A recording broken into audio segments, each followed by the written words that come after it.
E aí galera do YouTube, eu sou o Joey do canal Mangatube e dessa vez mais um toque da revista Action Riken, né? Dessa vez com a edição número 25. Pra quem não sabe, Action Riken é uma revista que publica mensalmente capítulos de mangás feitos por brasileiros. Então é a sua oportunidade de poder acompanhar obras feitas aqui nesse Brasil em que a gente mora, né? Nesse país lindo para alguns e feios para outros. Mas enfim, vamos saber quais foram os mangás que apareceram nessa edição e a minha opinião sobre cada capítulo. E isso você vai saber após a vinheta.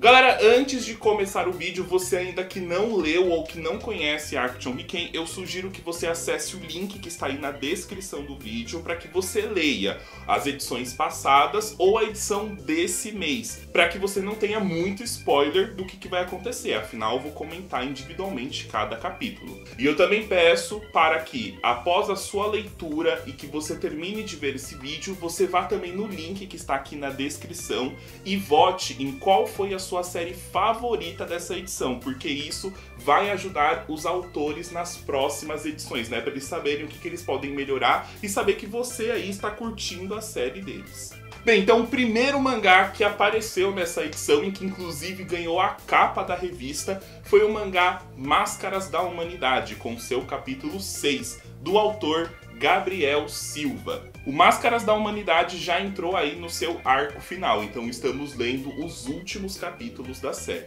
No capítulo dessa semana, o Ryudou acabou encontrando a Asuka, que ao que parece era uma amiga dele de infância. Só que ele não lembra disso, porque ele não tem lembranças dos 15 anos pra baixo. A Asuka conta pra ele detalhes de como foi a sua infância, né? Que ele sempre tentava brigar com as pessoas que não eram justas. E esses fatos que ela acabou contando acabou despertando nele algumas lembranças daquele sonho estranho em que ele teve, né? Inclusive, uma pessoa em que na infância era um rival dele também acabou aparecendo nesse sonho. Nisso, o Ryudou acaba se recordando também da época em que seus pais foram mortos. E que, por desespero, ele acabou fugindo de casa e encontrou um médico. E esse médico acabou pegando ele e fazendo algumas experiências, né? Alguns testes estranhos com ele. Em um desses testes, o Ryudou acabou surtando e acabou assassinando esse médico. E ele acabou fugindo. No que ele fugiu, ele acabou desmaiando. No que ele desmaiou, ele só foi acordar lá na casa do Penos, que é onde o capítulo anterior começou. Então ele, praticamente tudo que aconteceu nos capítulos anteriores fazia parte de um sonho que ele estava tendo. O Ryudou, ele está em uma clínica, mas parece que o médico dono dessa clínica também é o autor de um livro de assassinato que o Ryudou costuma ler, né? Porque ele lê esse livro porque ele quer aprender técnicas de assassinato para justamente se vingar de quem matou os seus pais. E aí, o que será que vai acontecer nos próximos capítulos nesse arco final? Será que esse doutor, o Asuka lá, que o Ryudou encontrou no final do capítulo, é o grande vilão da história? A gente vai ter que continuar acompanhando Máscaras da Humanidade para saber. Bem, estamos então em reta final do Máscaras da Humanidade. Eu quero muito ver como que vai terminar. Pra mim, nesses dois últimos capítulos, a história ela conseguiu se desenvolver melhor. Eu estou conseguindo entender com mais clareza o que está acontecendo na história. Ela está fazendo mais sentido e não está tão confusa quanto eu achei nos primeiros capítulos. Então eu espero que a conclusão dela também seja tão boa quanto esses dois últimos capítulos foram.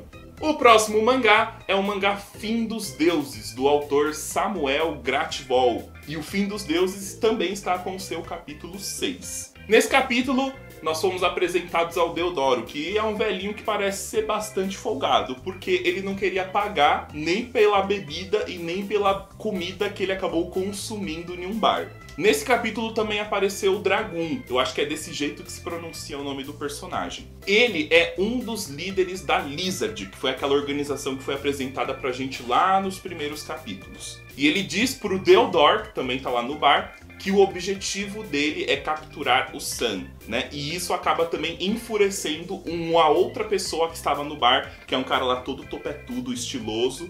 E esse cara acabou indo pra cima do Dragoon, né? Porque parece que O objetivo dele de capturar o Sun vai contra ao que o Mané do Topete quer.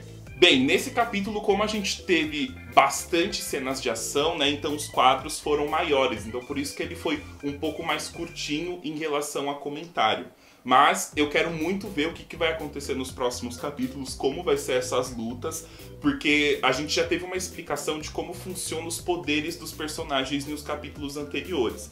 Então quero ver mais luta pra gente ver mais dos poderes aparecendo. Então Samuel, continue aí com seu grande trabalho. Uma coisa que eu gostei também bastante é as historinhas que você está fazendo lá no início dos capítulos, né? Isso também dá um toque a mais na história e deixa ela mais entretiva. Essa palavra existe. O próximo mangá é o Two-Sided, capítulo 19, do grande autor Jazi Almeida, que é o meu mangá favorito da Action Hiken. E antes de comentar sobre o Two-Sided, eu queria pedir muitas desculpas ao Jazi, porque lá no concurso da fanart do Valon, eu esqueci de colocar uma fanart que ele tinha mandado. E também que ficou muito boa. Então, como pedido de desculpas, eu vou colocar aqui, né, como menção honrosa, inclusive na seção de fanart da Action Hiken, vocês também podem acompanhar. Então, Jazi, muito obrigado por ter feito. Seu balão ficou muito foda, do jeito que eu também imagino. E tá aqui o seu desenho em 1000 perdões. Bem, então o que aconteceu no capítulo dessa semana? Como prometido, né, o Cacicão lá permitiu que o Yui entrasse na caverna para pegar o suor do Kurumin, como ele tinha completado lá o desafio em equipe. Aquela caverna ela possui um selo e só quem é autorizado pode entrar. Então por isso que eles precisavam cumprir o desafio para o Cacicão lá permitir que o Yui entrasse na caverna. A caverna ela é habitada por diversos espíritos e eles acabam assombrando quem entra sem permissão. Quem guarda a caverna e que possui o suor do Kurumin é o Oya. Ele é o sobrinho do cacique, né? E ele é filho do irmão do cacique que morreu lá no capítulo anterior que foi explicado pra gente a história. Após muito tempo esperando e também muita paciência, porque o Kurumin precisava ficar lá suando pra cair o suor no potinho e encher ele, né? O Yui finalmente consegue pegar o prêmio dele, né? O suor do Kurumin, que pode curar qualquer doença. E nisso, eles voltam então pra Kanetsura. E a filha do cacique, a Onata, ela também decide ir junto. Porque lá no final do último capítulo, ela ficou em um dilema, né? Se ela ia ou não ia. E ela então decidiu ir junto, mesmo com os irmãos dela não gostando muito dessa história. Então, todos eles partem de volta para Kanetsura. Só que lá em Kanetsura, o Yoshida, que é aquele lá do tapa-olho, ele está fazendo uma reunião e convocou algumas pessoas. Quem são essas pessoas? Nós só vamos saber no próximo capítulo, se elas aparecerem. Foi um capítulo para encerrar esse arco e encerrou assim com chave de ouro, foi muito legal. O Jazi consegue fazer uma mescla de comédia, de colocar coisa séria, tudo junto em um capítulo só. Por isso que os capítulos de Two-Sided, na minha opinião, são os melhores da revista, porque ele tem toda essa mescla e que deixa a leitura mais entretida. Quero muito ver o que vai acontecer a partir de agora, e novamente falando, eu tô doido pra ver o Yui demonião lá, os Two-Sided dele lá, pra ver como que vai ser ele lutando. Será que vai demorar disso acontecer? Isso aí a gente vai ter que continuar acompanhando o Two-Sided pra saber.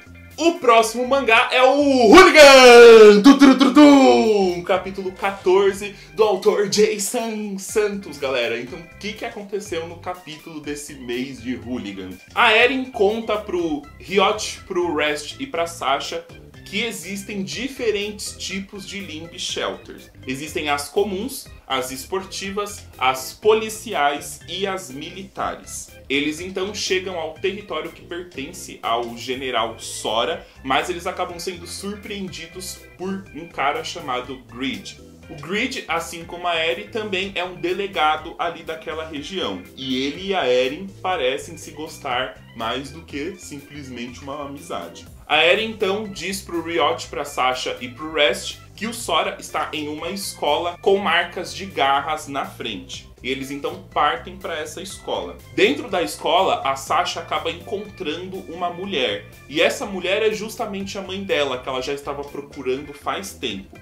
Quando ela se aproxima da mulher, abraça, né? Fala, mãe, mãe. Só que a mulher se assusta. A mulher parece não reconhecer ela e começa a gritar por socorro, né? E isso também acaba assustando a Sasha, porque ela não entende o porquê que a mãe não está se lembrando dela. Nisso, acaba aparecendo quem? O Sora, com aquelas garras dele, né? Que provavelmente é a Limb Shelter que ele usa. E ele diz assim pra Sasha, né? O que vocês estão fazendo com a minha mãe? E ele está se referindo à mãe da Sasha. E nisso o capítulo acaba. Então, o que aconteceu com a mãe da Sasha para ela não se lembrar dela? E será que foi o Sora que fez uma lavagem cerebral nela? Ou o que aconteceu? Também vamos ter que esperar o próximo capítulo para saber. O Hooligan também acabou entrando em um novo arco a partir desse capítulo.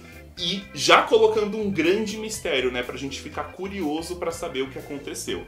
Então mês que vem eu espero que traga resoluções, soluções, ou que deixe a gente mais curioso, porque quanto mais curioso o leitor fica, né, mais apreensivo e com afinco ele vai ler aquela edição. Então tô esperando muito pra saber o que vai acontecer. Vamos ver aí o que o Jason vai aprontar no próximo capítulo. O próximo mangá foi o Talento FC, com seu capítulo 8 do autor Lucas Jesse. E foi o último capítulo do Talento FC, publicado na Action Hiken. Nesse capítulo, o Leno, que era inicialmente o técnico lá do time do Vasco, ele acaba virando o jogador, né? Que ele tinha lá escondido essa habilidade que era até um trauma de infância dele. Ele entra no jogo, consegue fazer um gol, mas ele acaba se machucando e por isso ele precisa ser afastado. Enquanto isso, a repórter consegue desmascarar o Germano e o seu plano falcatruoso, né, de fazer o time lá do Leão dos Morros ganhar todas as partidas em troca de dinheiro. E ele é desmascarado no meio do jogo, afinal ela estava com uma escuta escondida, então todo mundo que estava assistindo o jogo conseguiu escutar a confissão dele de que ele realmente estava participando desse esquema. Mesmo ele confessando, o time do Vasco decide prosseguir o jogo normalmente contra o Leão dos Morros. E eles acabam, é claro, vencendo o jogo no final. Porém, se você quiser saber exatamente o que aconteceu com cada personagem no final da história, aí você vai precisar ler o Talento FC, né? Porque eu já tô contando aí o que aconteceu no último capítulo, eu não vou estragar o que aconteceu com cada personagem. Bem, último capítulo então, adeus Talento FC, muito obrigado por ter feito parte da Action Hiken. Eu mesmo não gostando muito de futebol, na verdade não gostando nada de futebol, não gosto, mas ainda assim eu achei o mangá divertido. Porque ele foca sim no futebol, mas ele também tem o foco em outras áreas, né, em outras partes que me agradam. Então acho que foi por isso que eu acabei gostando de ler a história. Também é uma história bem curtinha, se você gosta de esporte, principalmente de futebol, tenho certeza que você vai gostar. Então dá lá uma lida na história, você pode acompanhar ela, é claro, na Action Hiken. E o último mangá, que na verdade foi um one shot, né, um capítulo único, foi o The Princess Crow, que é do autor também que eu amo demais, o Ed Fernandes, galera. E esse one shot faz mais uma parte daquela coletânea do Ed de histórias silenciosas. Eu gosto bastante desse tipo de história que o Ed faz. Bem, e do que se trata esse one shot? Uma princesa, ela está visitando uma vila. E nisso os moradores da vila acabam decidindo por presentear essa princesa, né? E nós temos uma menina que acaba vendo aquela cena e ela acaba também querendo dar um presente para a princesa. Ela vai até um campo, pega algumas flores e faz uma coroa de flores. Só que na hora que ela vai entregar o presente para a princesa, ela vê que todos os outros cidadãos estão dando assim presentes muito caros, né? Tipo ouro, quadros valiosos, enfim, coisas de muito valor. E ela acaba ficando com vergonha de dar aquela coroa, então ela acaba fugindo. E nisso um homem acaba vendo que ela está fugindo de dar um presente para a princesa. E ele fala que não, que ela tem que ir mesmo assim. Toda vergonhosa, a menina vai lá e entrega a coroa de flores. Quando a princesa vê a coroa de flores, ela lembra de algo da infância dela. Que na infância dela, a mãe dela tinha feito uma coroa de flores para ela.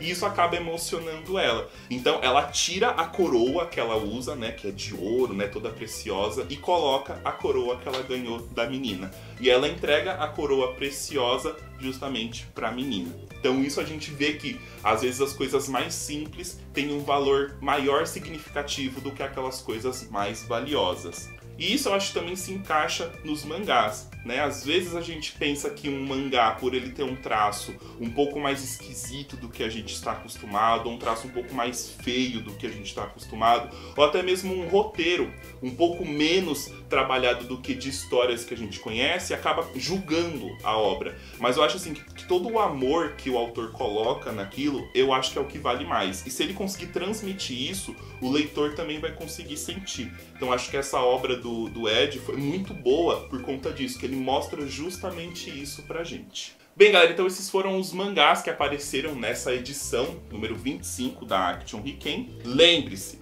vai lá depois que você lê e vota no seu capítulo favorito. O link para você votar está aí na descrição do vídeo. É muito importante que assim que você terminar de ler, que você vote em qual foi a sua obra favorita.